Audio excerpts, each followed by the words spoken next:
대법원 2025년 5월 15일 선고 2020-299604 판결 사건명 손해배상 기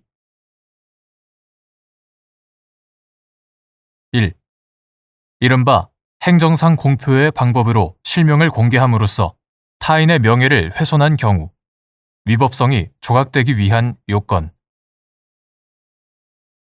그 공표 내용이 진실이라고 믿을 만한 상당한 이유가 있는지 및 공공의 이익에 관한 것인지 판단하는 기준. 한국소비자원의 행정상 공표를 규정한 소비자기본법 제35조 제3항과의 관계. 일정한 행정목적 달성을 위하여 언론에 보도자료를 제공하는 등 이른바 행정상 공표의 방법으로 실명을 공개함으로써 타인의 명예를 훼손한 경우 그 내용이 진실한 사실이거나 이에 대한 증명이 없더라도 공표의 주체가 이를 진실이라고 믿을 만한 상당한 이유가 있고 그것이 오로지 공공의 이익에 관한 것이면 위법성이 없고 이는 언론을 포함한 사인이 한 명예훼손의 경우와 다를 바가 없다. 그러나 상당한 이유가 있는지 여부의 판단은 실명 공표 자체가 매우 신중하게 이루어져야 한다는 요청에서 비롯되는 무거운 주의 의무와 공권력을 행사하는 공표 주체의 광범한 사실 조사 능력, 그리고 공표된 사실이 진실하리라는 점에 대한 국민의 강한 기대와 신뢰 등에 비추어 볼 때 사인이 행하는 경우보다는 훨씬 더 엄격한 기준이 요구된다고 할 것이므로 공표 사실이 의심의 여지 없이 확실히 진실이라고 믿을 만한 객관적이고도 타당한 확증과 근거가 있는 경우가 아니라면 그러한 상당한 이유가 있다고 할 수가 없다.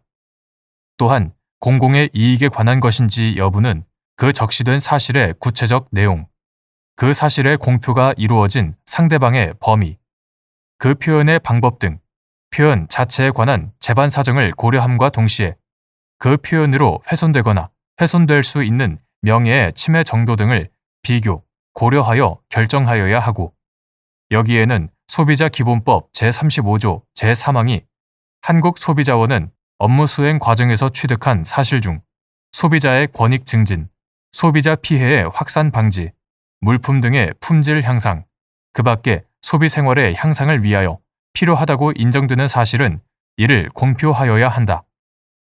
다만 사업자 또는 사업자 단체의 영업비밀을 보호할 필요가 있다고 인정되거나 공익상 필요하다고 인정되는 때에는 그러하지 아니하다라고 정함으로써 한국소비자원의 그 본문에서 정한 소비자의 권익 증진이나 소비자 피해의 확산 방지 등을 위하여 공표할 필요가 있는 사실에 대해서는 원칙적으로 공표 의무를 부과하는 한편 그 단서에서 정한 사업자 단체의 영업 비밀을 보호할 필요나 다른 공익상 필요가 있을 경우에는 예외적으로 그 이익을 비교, 형량하여 공표 여부를 결정할 재량권을 부여한 점도 아울러 고려되어야 한다.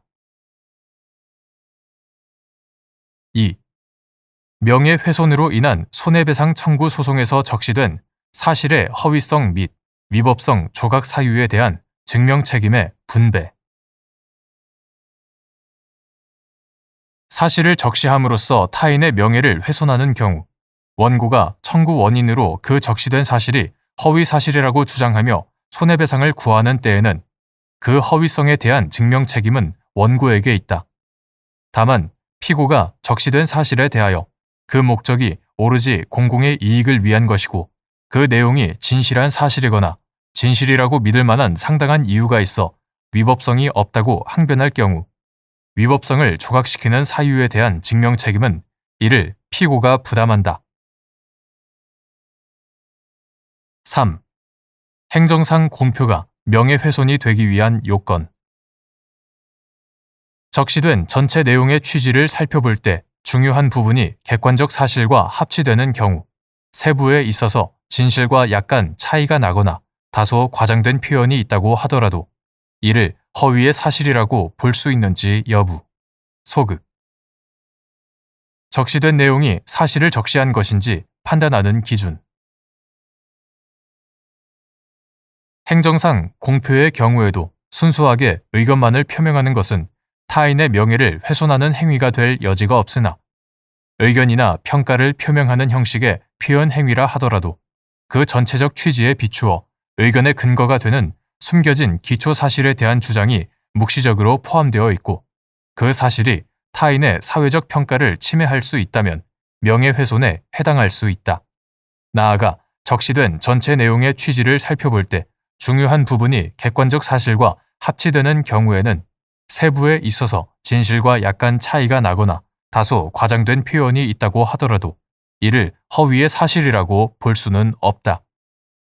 적시된 내용이 사실을 적시한 것인지 아니면 단순히 의견 또는 평가를 표명하는 것인지 여부 및 허위인지 여부는 그 전체적인 취지와의 연관 아래에서 문헌의 객관적인 내용, 사용된 어휘의 통상적인 의미, 문구의 연결 방법 등을 종합적으로 고려하여 이를 접하는 사람들에게 주는 전체적인 인상을 판단 기준으로 삼아야 하고 여기에다가 그 내용의 배경이 된 사회적 흐름 속에서 당의 표현이 가지는 의미를 함께 고려하여야 한다. 4. 불법 행위 손해배상 책임을 지우기 위한 요건으로서 위법한 행위와 손해 사이에 상당 인과관계가 있는지 판단하는 방법. 불법 행위로 인한 손해배상 책임을 지우려면 위법한 행위와 피해자가 입은 손해 사이에 상당 인과관계가 있어야 하고 상당 인과관계의 유무는 일반적인 결과 발생의 개연성은 물론 주의 의무를 부과하는 법령, 기타 행동규범의 목적과 보호법익, 가해 행위의 태양 및 피침해 이익의 성질 및 피해의 정도 등을 종합적으로 고려하여 판단해야 한다.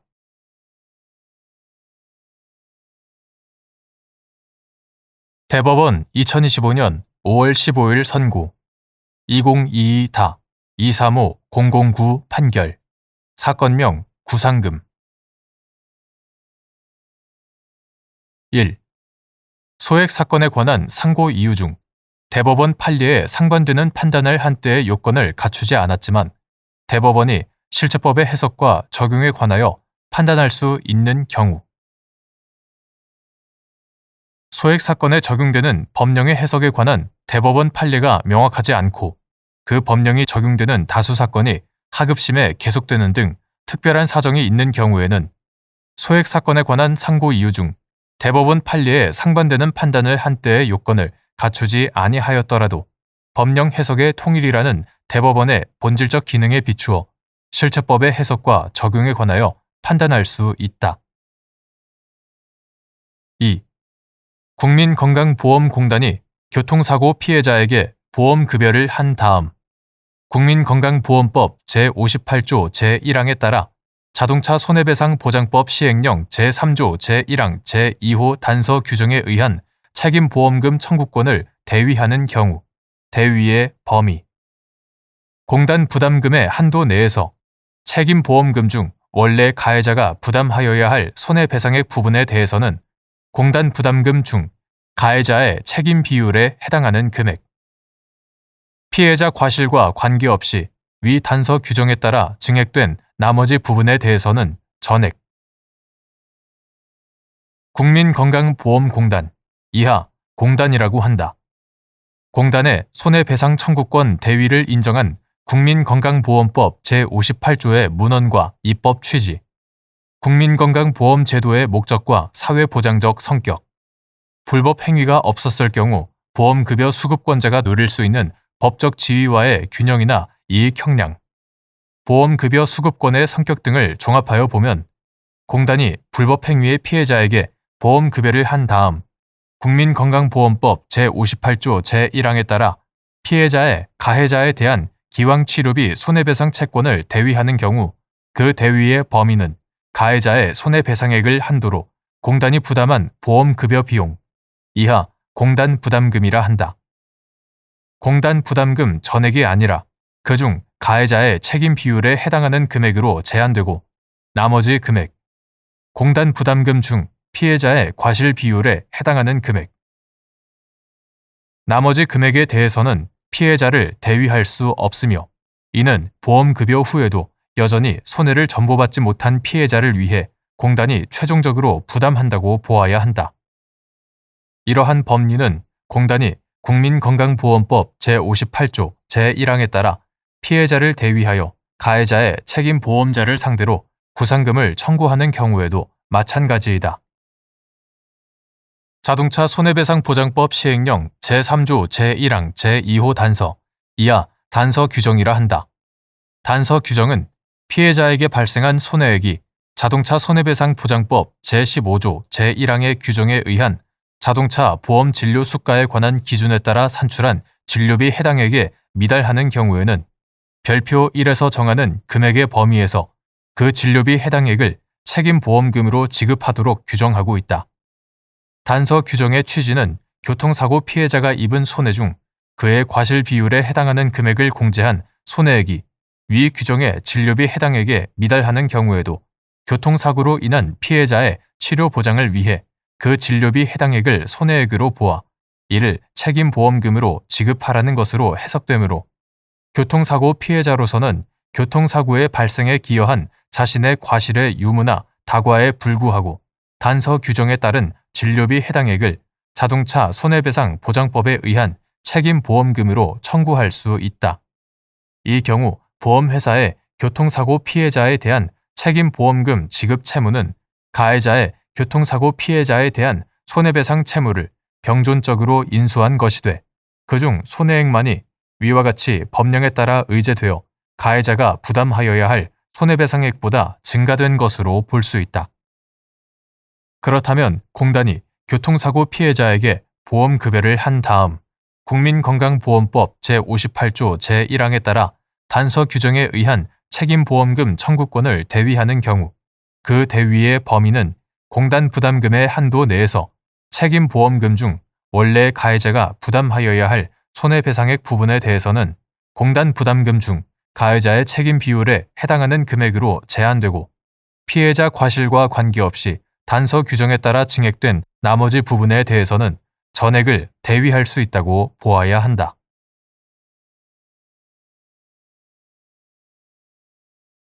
대법원 2025년 5월 15일 선고 2022-246-146 판결 사건명 구상금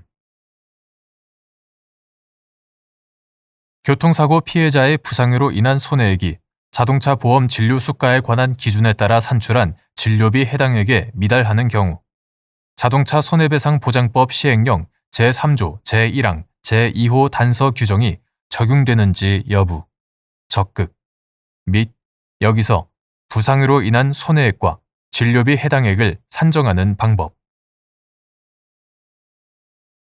자동차 손해배상 보장법 시행령 이하 자동차 손배법 시행령이라 한다.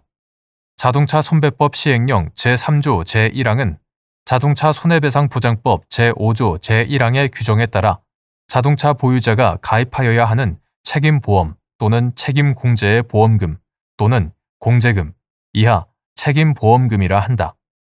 책임보험금은 피해자 한 명당 다음 각 호의 금액과 같다고 규정하면서 제2호에서 부상한 경우에는 별표 1에서 정하는 금액의 범위에서 피해자에게 발생한 손해액, 다만 그 손해액이 법 제15조 제1항에 따른 자동차 보험 진료 수가에 관한 기준 이하 자동차 보험 진료 수가 기준이라 한다. 자동차 보험 진료 수가 기준에 따라 산출한 진료비 해당액에 미달하는 경우에는 별표 1에서 정하는 금액의 범위에서 그 진료비 해당액으로 한다라고 규정한다. 자동차 손배법 시행령 제3조 제1항 제2호의 규정은 피해자가 부상한 경우에 손해액이 자동차 손배법 시행령의 별표 1에서 정한 금액을 초과하는 때에는 별표 1에서 정한 금액을, 손해액이 별표 1에서 정한 금액에 미달하는 때에는 손해액을 각각 책임보험금으로 하되 부상으로 인한 손해액이 자동차 보험 진료 수가 기준에 따라 산출한 진료비 해당액에조차 미달하는 때에는 진료비 해당액을 부상으로 인한 책임보험금으로 한다는 뜻이다. 부상으로 인한 손해액이란 부상으로 인하여 피해자가 실제로 입은 손해액으로서 치료비 등 적극적 손해, 치료 기간 중 일실 수입 등 소극적 손해와 정신적 손해를 포함한 금액에서 피해자의 과실 비율에 해당하는 금액이나 기왕증 기여도에 해당하는 금액을 공제한 손해액을 말한다. 진료비 해당액이란 자동차 보험 진료 수가 기준에 따라 산출한 진료비이다. 자동차 보험 진료 수가는 자동차 보험 진료 수가 기준 제5조 제2항 등에서 달리 정하지 않으면 국민건강보험법 제41조 제3항 및 제4항에 따라 보건복지부 장관이 정한 내역과 기준 등에 따르므로 자동차 보험 진료 수가 기준 제5조 제1항 제1호 진료비 해당액은 대체로 공단 부담금과 본인 일부 부담금을 합산한 건강보험 보험급여 비용이 된다. 만약 피해자의 기왕증이 자동차 사고와 경합하여 악화된 경우에는 기왕증에 대한 진료비 중 자동차 사고로 악화된 부분의 진료비만이 진료비 해당액이 된다. 이러한 기준으로 산정된 부상으로 인한 손해액이 진료비 해당액에 미달한다면 자동차 손배법 시행령 제3조 제1항 제2호 단서 규정이 적용된다.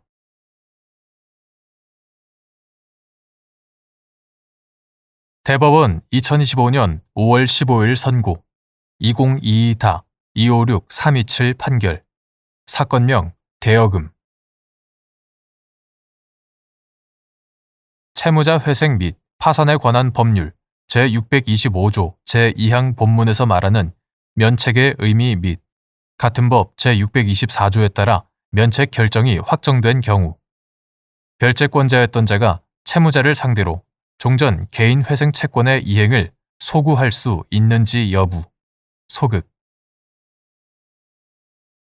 채무자 회생 및 파산에 관한 법률 이하 채무자 회생법이라 한다.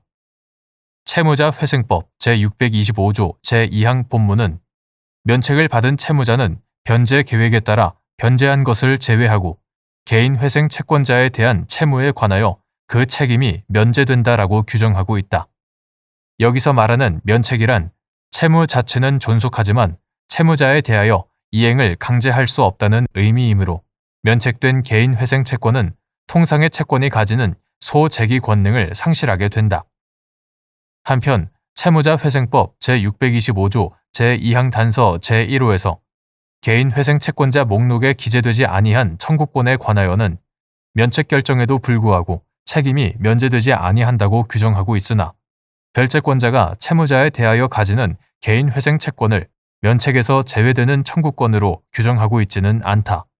그러므로 별채권자가 채무자에 대하여 가지는 개인 회생 채권이 개인 회생 채권자 목록에 기재되어 있는 한 같은 법 제624조에 따른 면책 결정의 효력은 별채권자의 개인 회생 채권에도 미친다.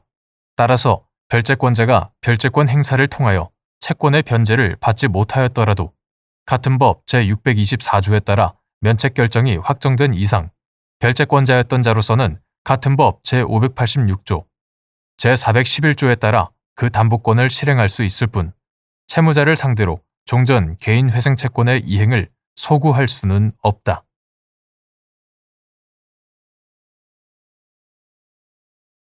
대법원 2025년 5월 15일 선고 2022-268-016 판결 사건명 부당이득금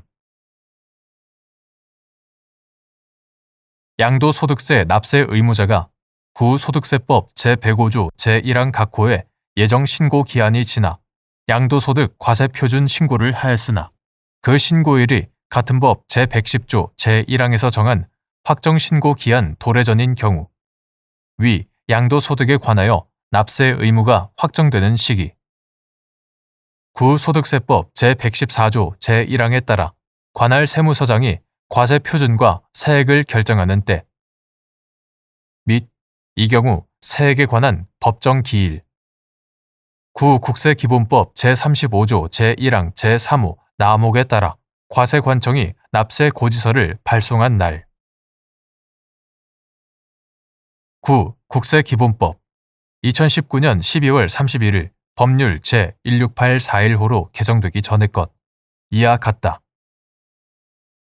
국세기본법 제35조 제1항 제3호 가목, 나목 구소득세법 2017년 12월 19일 법률 제15225호로 개정되기 전의 것 이하 같다.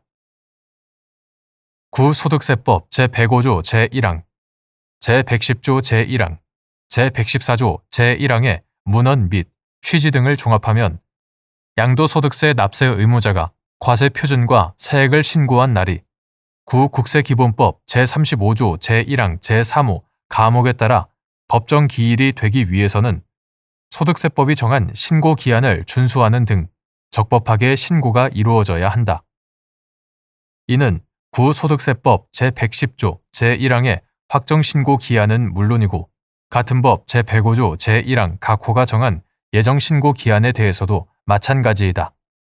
따라서 구소득세법 제105조 제1항 각호의 양도소득과세표준 예정신고 기한을 지나 신고가 이루어졌다면 그 신고일이 비록 같은 법 제110조 제1항에서 정한 양도소득과세표준 확정신고 기한 도래 전일지라도 해당 납세 의무는 구소득세법 제114조 제1항에 따라 관할 세무서장이 양도소득과세 표준과 세액을 결정하는 때에 비로소 확정된다고 보아야 한다.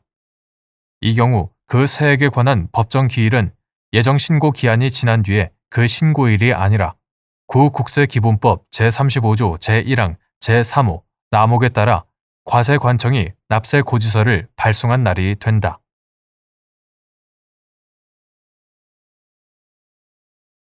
대법원 2025년 5월 15일 선고 2023다 306-014 판결 사건명 구상금 1. 토양환경보전법상 오염토양이 당초부터 존재하던 부지에서 토사로 반출되어 동산인 물질로서의 상태를 갖는 경우 오염토양 자체의 누출, 유출, 투기, 방치 등으로 토양 오염을 발생시킨 행위도 토양환경보전법 제10조의 4, 제1항, 제1호가 정한 토양 오염물질의 누출, 유출, 투기, 방치 또는 그 밖의 행위로 토양 오염을 발생시킨 행위에 해당하는지 여부, 적극. 토양은 자연환경의 구성 요소로서 토양환경보전법 등에 따라 보호하여야 할 대상이면서 동시에 물리적, 화학적 성질에 따라 오염물질을 흡수하거나 축적, 저장함으로써 공기, 물 등과 같이 오염물질을 이동시키는 매개체가 될 수 있다. 한편 토양환경보전법은 토양 오염으로 인한 국민 건강 및 환경상의 위해를 예방하고 오염된 토양을 정화하는 등 토양을 적정하게 관리, 보존함을 목적으로 하는 법률인데 제1조 토양 오염은 사업활동이나 그 밖의 사람의 활동에 의하여 토양이 오염되는 것으로서 사람의 건강, 재산이나 환경에 피해를 주는 상태를 말하고 토양환경보전법 제2조 제1호 토양 오염 물질은 토양 오염의 원인이 되는 물질로서 환경부령이 정하는 것을 말하며 같은 조 제2호 토양환경보전법 제4조의 2와 제11조 제3항을 종합하면 오염 토양은 토양 오염 물질이 축적되어 사람의 건강, 재산, 동식물의 생육에 지장을 주는 토양이라고 정의할 수 있다. 그리고 토양환경보전법 제15조의 4, 제1호, 제2호 및 그 벌칙 규정에 의하면 오염 토양을 버리거나 운반 등의 과정에서 누출, 유출하는 행위는 금지된다. 토양환경보전법의 입법 목적과 위 각 규정의 문헌 등에 비추어 보면 오염 토양이 당초부터 존재하던 부지에서 토사로 반출되어 동산인 물질로서의 상태를 갖는 경우 이를 다른 토양에 투기하면 오염 토양에 섞여 있는 토양 오염 물질로 인하여 다른 토양이 오염되므로 오염 토양 자체의 누출, 유출, 투기, 방치 등으로 토양 오염을 발생시킨 행위도 토양환경보전법 제10조의 4, 제1항, 제1호가 정한 토양 오염 물질의 누출, 유출, 투기, 방치 또는 그 밖의 행위로 토양 오염을 발생시킨 행위에 해당한다고 볼 수 있다. 2. 토양환경보전법 제10조의 4, 제1항은 제1호에서 정한 토양 오염 물질의 누출, 유출, 투기, 방치 또는 그 밖의 행위로 토양 오염을 발생시킨 자의 의미. 자기의 사업활동을 위하여 자기의 관리, 감독하에 있는 행위자를 이용하는 자는 그 행위자가 발생시킨 토양 오염에 대하여 정화 책임을 부담하는지 여부, 원칙적 적극. 토양환경보전법 제10조의 4, 제1항은 제1호에서 토양 오염물질의 누출, 유출, 투기, 방치 또는 그 밖의 행위로 토양 오염을 발생시킨 자를 토양 정화 등의 책임을 부담해야 하는 주체인 정화 책임자로 규정하고 있다. 여기서 말하는 토양 오염물질의 누출, 유출, 투기, 방치 또는 그 밖의 행위로 토양 오염을 발생시킨 자는 자기의 행위 또는 자기의 사업활동을 위하여 자기의 관리, 감독하에 있는 자의 행위로 토양 오염을 발생시킨 자를 의미한다고 봄이 타당하다. 따라서 자기의 사업활동을 위하여 자기의 관리, 감독하에 있는 행위자를 이용하는 자는 특별한 사정이 없는 한 그 행위자가 발생시킨 토양 오염에 대하여 정화 책임을 부담한다고 보아야 한다. 그 이유는 다음과 같다. 토양환경보전법 제10조의 4, 제1항, 제1호에 규정된 자의 책임은 행위 책임의 성격을 가진다. 토양환경보전법은 오염된 토양을 정화하는 등 토양을 적정하게 관리, 보존함을 목적으로 하고 제1조 토양 오염이란 사업활동이나 그 밖의 사람의 활동에 의하여 토양이 오염되는 것을 말한다. 제2조 제2호 사람의 활동에 의하여 토양이 오염되는 것을 말한다고 규정하고 있다. 자기의 사업활동을 위하여 자기의 지배 범위 또는 관리, 감독 아래에 있는 행위자를 이용하는 사람은 자기의 사무를 대신 수행하는 자를 통하여 사업활동 영역을 확장하고 그 사업상 이익을 자신에게 실질적으로 귀속시키게 되므로 그 행위자가 발생시킨 토양 오염에 대하여 자기의 사업활동을 위하여 행위자를 이용하는 사람에게 공법상 정화 책임을 부담시킬 필요가 있다. 3. 선택적으로 병합된 청구에 대하여 상고심 법원이 선택적 청구 중 어느 하나의 청구에 관한 상고가 이유 있다고 인정하는 경우 이를 전부 파기하여야 하는지 여부, 적극. 및 이러한 법리는 성질상 선택적 관계에 있는 청구를 당사자가 심판의 순위를 붙여 청구한다는 취지에서 예비적으로 병합한 경우에도 마찬가지로 적용되는지 여부, 적극. 선택적으로 병합된 청구에 대하여 상고심 법원이 선택적 청구 중 어느 하나의 청구에 관한 상고가 이유 있다고 인정할 때에는 이를 전부 파기하여야 한다. 그리고 이러한 법리는 성질상 선택적 관계에 있는 청구를 당사자가 심판의 순위를 붙여 청구한다는 취지에서 예비적으로 병합한 경우에도 마찬가지로 적용된다.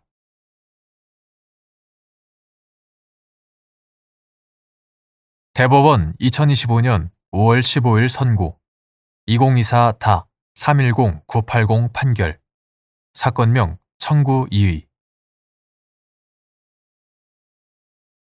1. 압류 명령의 송달 이후에 채무자의 계좌에 입금될 예금 채권이 압류의 대상이 될 수 있는지 여부, 한정 적극. 장래의 예금 채권에 대한 압류 명령 정본이 제3채무자에게 송달되었을 때 채무자의 제3채무자에 대한 예금 계좌가 개설되어 있지 않는 등 피압류 채권의 발생에 기초가 되는 법률 관계가 없거나 예금 계좌가 개설되어 있다 하더라도 가까운 장래에 예금 채권이 발생할 것이 상당한 정도로 기대된다고 보기 어려운 경우 그러한 채권 압류의 효력, 무효 및 여기서 가까운 장래에 예금 채권이 발생할 것이 상당한 정도로 기대되는지 판단하는 기준. 압류 명령의 송달 이후에 채무자의 계좌에 입금될 예금 채권도 그 발생의 기초가 되는 법률 관계가 존재하여 현재 그 권리의 특정이 가능하고 가까운 장래에 예금 채권이 발생할 것이 상당한 정도로 기대된다고 볼 만한 예금 계좌가 개설되어 있는 경우 등에는 압류의 대상이 될 수 있다. 그러나 장래에 예금 채권에 대한 압류 명령 정본이 제3채무자에게 송달되었을 때 채무자의 제3채무자에 대한 예금 계좌가 개설되어 있지 않는 등 그 피압류 채권 발생에 기초가 되는 법률 관계가 없거나 예금 계좌가 개설되어 있다 하더라도 가까운 장래에 예금 채권이 발생할 것이 상당한 정도로 기대된다고 보기 어려운 경우에는 그러한 채권 압류는 효력이 없다. 여기서 가까운 장래에 예금 채권이 발생할 것이 상당한 정도로 기대되는지 여부는 채무자와 제3채무자 사이의 예금 계약의 내용, 예금 계좌의 잔액 및 입출금 내역 등 예금 계약을 통해 이루어진 거래의 실태, 채무자가 해당 예금 계좌를 사용한 목적 또는 용도, 이에 대한 일반인의 인식 정도 등 여러 가지 사정을 종합하여 객관적으로 판단하여야 한다. 2. 채권자가 채무자의 제3채무자에 대한 채권을 압류할 당시 피압류 채권이 부존재하는 경우 압류 집행으로서 집행채권의 소멸시효가 중단되는지 여부, 원칙적 적극. 압류명령 정본이 제3채무자에게 송달될 당시 피압류 채권 발생에 기초가 되는 법률 관계가 없어 압류의 대상이 되는 피압류 채권이 존재하지 않는 경우 집행채권의 시효 중단 효력이 종료되는 시점, 압류명령 송달 시. 이는 가까운 장래에 피압류 채권이 발생할 것이 상당한 정도로 기대된다고 보기 어려워 장래의 채권에 대한 압류가 효력이 없는 경우에도 마찬가지인지 여부, 적극. 채권자가 채무자의 제3채무자에 대한 채권을 압류할 당시 그 피압류 채권이 부존재하는 경우에도 집행채권에 대한 권리 행사로 볼 수 있으므로 특별한 사정이 없는 한 압류 집행으로서 그 집행채권의 소멸시효는 중단된다. 다만 압류 명령 정본이 제3채무자에게 송달될 당시 피압류 채권 발생에 기초가 되는 법률 관계가 없어 피압류 채권이 존재하지 않는 경우에는 압류의 효력이 없으므로 특별한 사정이 없는 한 압류 명령의 송달로서 개시된 집행 절차는 곧바로 종료되고 이로써 시효 중단 사유도 종료되어 집행채권의 소멸시효는 그때부터 새로이 진행한다고 보아야 한다. 이는 가까운 장래에 피압류 채권이 발생할 것이 상당한 정도로 기대된다고 보기 어려워 장래의 채권에 대한 압류가 효력이 없는 경우에도 마찬가지이다.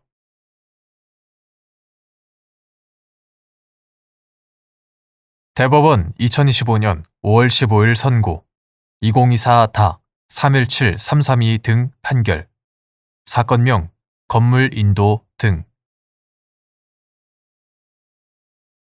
1. 임대차 계약 종료에 따른 임차인의 목적물 반환 의무와 임차인의 부속물 매수 청구권 행사에 따른 임대인의 부속물 매매 대금 지급 의무가 동시 이행 관계에 있는지 여부, 적극. 및 임차인이 적법한 부속물 매수 청구권 행사 후 목적물을 계속 점유하는 경우 불법 점유에 따른 손해배상 의무를 지는지 여부, 원칙적 소극. 임대차 계약 종료로 발생한 임차인의 목적물 반환 의무와 임차인의 부속물 매수 청구권 행사로 발생한 임대인의 부속물 매매 대금 지급 의무는 동시 이행 관계에 있으므로 임대인이 부속물 매매 대금 지급 의무를 이행하거나 적법하게 이행 제공을 하는 등으로 임차인의 동시 이행 항변권을 상실시키지 않은 이상 임차인이 적법한 부속물 매수 청구권 행사 후에 목적물을 계속 점유하는 것을 불법 점유라고 할 수 없고 임차인은 이에 대한 손해배상 의무를 지지 않는다. 2. 민법 제493조 제2항에서 정한 상계의 소급표에 의하여 상계의 의사표시 전에 발생한 사실이 복멸하는지 여부, 원칙적 소극. 상계의 의사표시에 의하여 각 채무는 상계할 수 있는 때에 대등에게 관하여 소멸한 것으로 보게 되지만 민법 제493조 제2항 이러한 상계의 소급표는 양채권 및 이에 관한 이자나 지연 손해금 등을 정산하는 기준 시기를 소급하는 것일 뿐이고 특별한 사정이 없는 한 상계의 의사표시 전에 이미 발생한 사실을 복멸시키지는 아니한다. 3.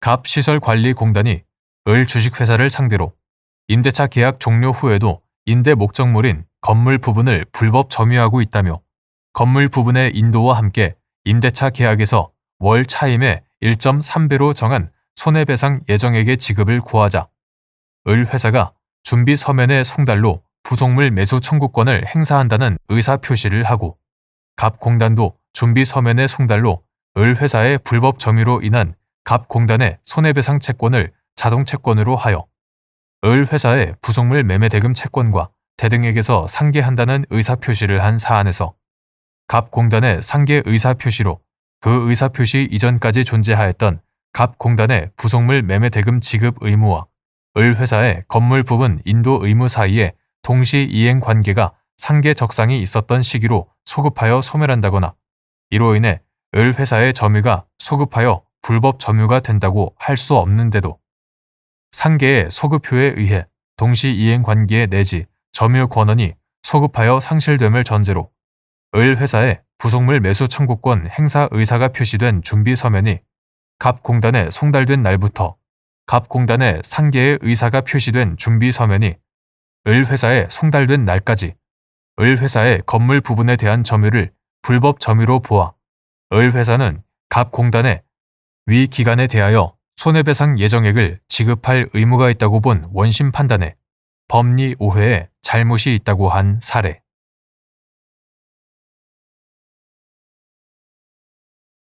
대법원 2025년 5월 15일 선고 2024다 317783 판결. 사건명 양수금. 지급명령 사건이 법원의 직권에 의한 결정으로 소송 절차에 회부된 경우 지급명령에 의한 시효 중단의 효과가 발생하는 시기. 지급명령을 신청한 때 민사소송법 제472조 제1항은 법원이 제466조 제2항의 규정에 따라 지급명령 신청 사건을 소송 절차에 붙이는 결정을 한 경우에는 지급명령을 신청한 때에 소가 제기된 것으로 본다라고 규정하고 있으므로 지급명령 사건이 법원의 직권에 의한 결정으로 소송 절차에 회부된 경우에 지급명령에 의한 시효 중단의 효과는 소송으로 이행된 때가 아니라 지급명령을 신청한 때에 발생한다.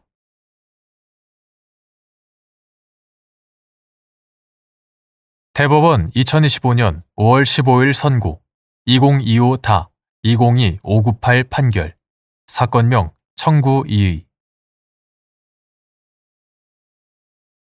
부인권 행사로 파산 채권자가 부담하게 된 원상 회복 의무를 채무자 회생 및 파산에 관한 법률 제422조 제2호 단서 가목에서 정한 법정의 원인에 의하여 부담한 채무라고 볼 수 있는지 여부. 소극. 채무자 회생 및 파산에 관한 법률 이하 채무자 회생법이라 한다. 채무자 회생법 제422조 제2호는 본문에서 파산 채권자가 지급 정지 또는 파산 신청이 있었음을 알고 채무자에 대하여 채무를 부담한 때에는 이를 수동 채권으로 한 상계를 금지하는 한편 같은 호 단서 가목에서 그 부담이 법정의 원인에 기한 때에는 상계할 수 있다고 규정하고 있다. 그 취지는 지급 정지 후 파산 선고 전 자금 상황이 악화된 시기에 파산 채권자가 채무를 부담한 후 상계를 함으로써 우선적으로 채권의 만족을 받고 다른 채권자들을 해할 우려가 있는 경우에는 상계를 금지하되 그 채무가 법정의 원인에 따라 발생한 경우라면 위와 같은 위험이 없으므로 상계를 허용하는 것이다. 한편 파산 관제인은 파산 재단을 위하여 채무자가 파산 채권자를 해하는 것을 알고 한 사해 행위, 편파 행위 등을 부인할 수 있고 채무자 회생법 제391조 부인권이 행사되면 상대방은 그가 받은 급부를 반환하거나 그 가액을 상환하여야 하며 이로써 파산 재단과 상대방의 채권은 원상으로 회복된다. 채무자 회생법 제397조 제1항 제399조 이는 파산 재단의 충실을 도모하고 파산 채권자에 대한 공평한 배당을 가능하게 하려는 제도이므로 위와 같은 파산 관제인의 급부 반환 또는 가액 상환 채권을 수동 채권으로 하는 파산 채권자의 상계를 허용한다면 그 파산 채권자가 다른 파산 채권자들보다 우선적으로 채권의 만족을 받는 결과가 되어 채권자 사이의 공평을 해하게 되고 부인권을 규정한 취지에도 반한다. 또한 채무자의 사회 행위 등이 있었기 때문에 부인권이 행사되었음을 고려하면 부인권 행사로 파산 채권자가 부담하게 된 원상회복 의무를 채무자회생법 제422조 제2호 단서 가목에서 정한 법정의 원인에 의하여 부담한 채무라고 볼 수 없다.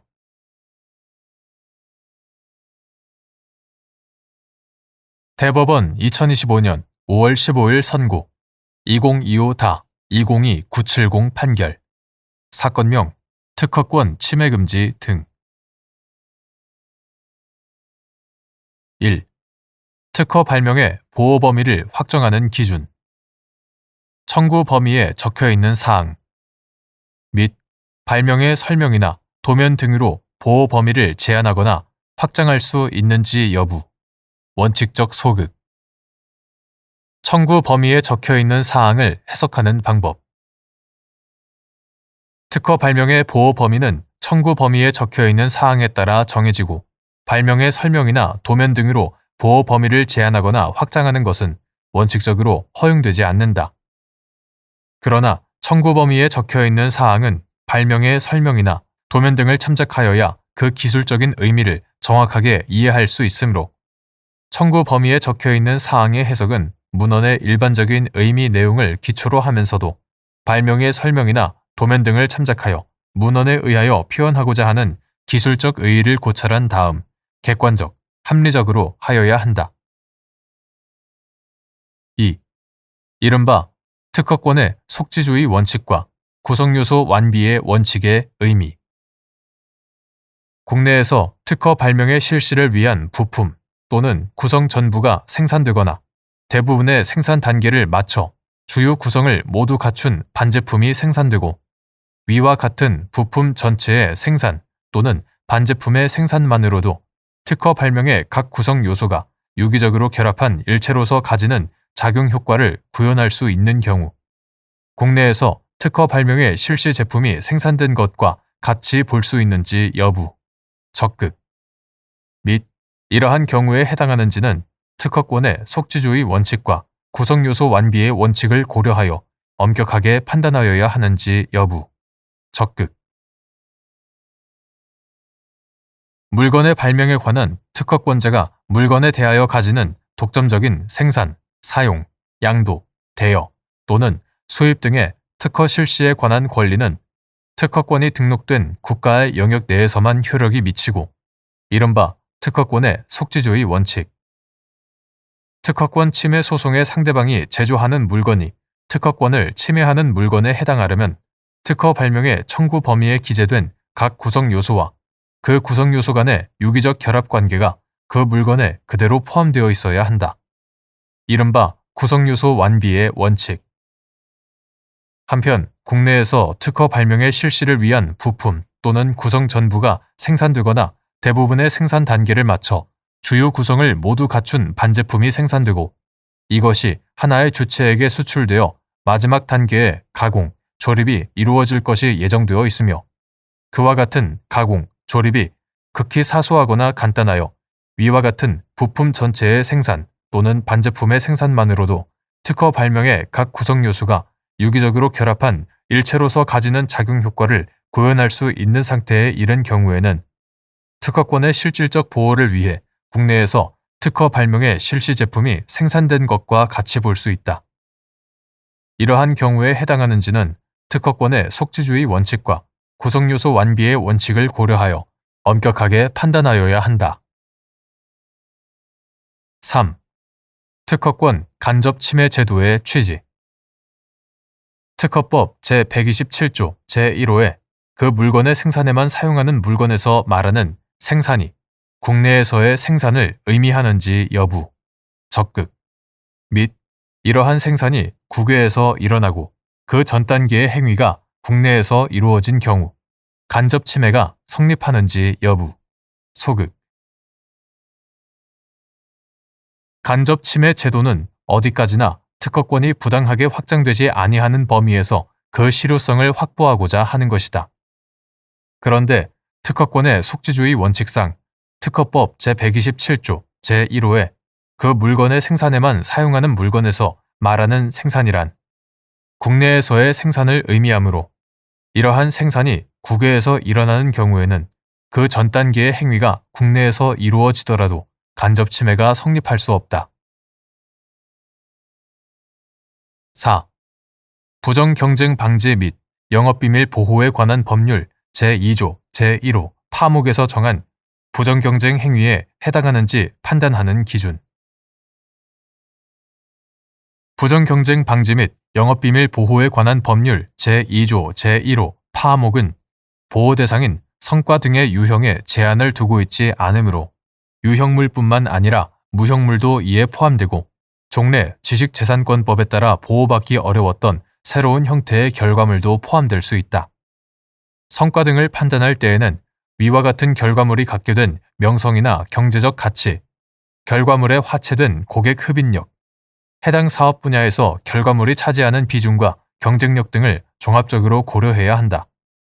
이러한 성과 등이 상당한 투자나 노력으로 만들어진 것인지는 권리자가 투입한 투자나 노력의 내용과 정도를 그 성과 등이 속한 산업 분야의 관행이나 실태에 비추어 구체적, 개별적으로 판단하되 성과 등을 무단으로 사용함으로써 침해된 경제적 이익이 누구나 자유롭게 이용할 수 있는 이른바 공공영역, 퍼블릭 도메인, 공공영역에 속하지 않는다고 평가할 수 있어야 한다. 또한 위 파목이 정하는 공정한 상거래 관행이나 경쟁 질서에 반하는 방법으로 자신의 영업을 위하여 무단으로 사용한 경우에 해당하기 위해서는 권리자와 침해자가 경쟁 관계에 있거나 가까운 장래에 경쟁 관계에 놓일 가능성이 있는지, 권리자가 주장하는 성과 등이 포함된 산업 분야의 상거래 관행이나 경쟁 질서의 내용과 그 내용이 공정한지, 위와 같은 성과 등이 침해자의 상품이나 서비스에 의해 시장에서 대체될 수 있는지, 수요자나 거래자들에게 성과 등이 어느 정도 알려졌는지, 수요자나 거래자들의 혼동 가능성이 있는지 등을 종합적으로 고려해야 한다. 5. 특허권자 등의 독점적, 배타적 이익을 불합리하게 훼손하지 않으면서 특허 발명을 연구 또는 시험하기 위해 그 특허 발명을 실시하는 경우 특허법 제96조 제1항 제1호에 따라 특허권의 효력이 미치지 않는지 여부. 적극. 특허법은 발명을 보호, 장려하는 한편 그 이용을 도모함으로써 기술의 발전을 촉진하여 산업 발전에 이바지함을 목적으로 한다. 특허법 제1조. 이에 특허법은 특허권자가 업으로서 특허 발명을 실시할 권리를 독점한다고 하면서도 특허법 제94조 제1항 본문 특허 발명을 실시할 권리를 독점한다고 하면서도 제96조 제1항 제1호에서 연구 또는 시험, 약사법에 따른 의약품의 품목 허가, 품목 신고 및 농약관리법에 따른 농약의 등록을 위한 연구 또는 시험을 포함한다. 이와 같다. 연구 또는 시험을 하기 위한 특허 발명의 실시에는 특허권의 효력이 미치지 않는다고 규정하고 있다. 특허법 제96조 제1항 제1호는 특허권의 효력이 미치지 않는 특허 발명 실시의 요건으로 그 실시의 목적이 연구 또는 시험일 것을 정하고 있을 뿐이다. 다만 이는 누구든지 특허 발명을 연구 또는 시험하여 그 내용을 확인, 검증하고 더욱 개량된 발명을 이어나갈 수 있도록 특허권의 효력을 제한함으로써 특허법이 추구하는 발명의 보호와 발명의 이용 도모 사이에 조화와 균형을 이루기 위한 규정이므로 위 규정의 적용 여부를 판단할 때에는 업으로서 특허 발명을 실시할 권리를 독점하는 특허권자 등의 정당한 이익도 함께 고려할 필요가 있다. 이와 같은 규정의 문헌과 취지 등을 종합하면 특허권자 등의 독점적, 배타적 이익을 불합리하게 훼손하지 않으면서 특허 발명을 연구 또는 시험하기 위해 그 특허 발명을 실시하는 행위에는 특허법 제96조 제1항 제1호가 적용되어 특허권의 효력이 미치지 않는다.